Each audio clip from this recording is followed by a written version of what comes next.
ગઢડા તાલુકાના જીવાદોરી સમાન લીંબાડી સિંચાઈ યોજના ડેમનો એક દરવાજો ખોલવામાં આવ્યો છે। લીંબાડી ડેમમાં પાણીની આવક થતાં પૂર્ણ સપાટીએ ભરાતા લેવલ જાળવવા ડેમનો એક દરવાજો 0.10 મીટર ખોલાયો છે। તો લીંબાડી ડેમ નીચે આવતા બોટાદના અડતાળા, ગઢડા, માંડવધાર, રામપરા, કિરાળા, પીપળ, તતાણા ગામોને એલર્ટ કરવામાં આવ્યા છે। આ સિવાય ભાવનગરના દરેડ, મેલાણા, લોલિયાણા, હડમતિયા, ખેતાટીબી, વલ્લભીપુર વગેરે ગામોને પણ એલર્ટ કરાયા છે।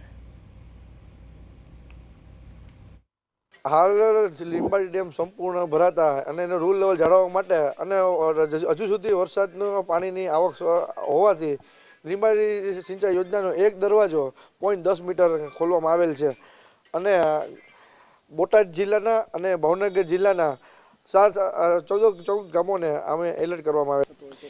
આપણે બોટાદ જિલ્લાના ગઢડા તાલુકાના 7 ગામો જેવા કે રામપરા, માંડવધાર, ગઢડા, અડતારા જેવા ગામો અને વલ્લભીપુરના દરેડ, પચ્છે ગામ જેવા 7 ગામોને લાભ થાય છે।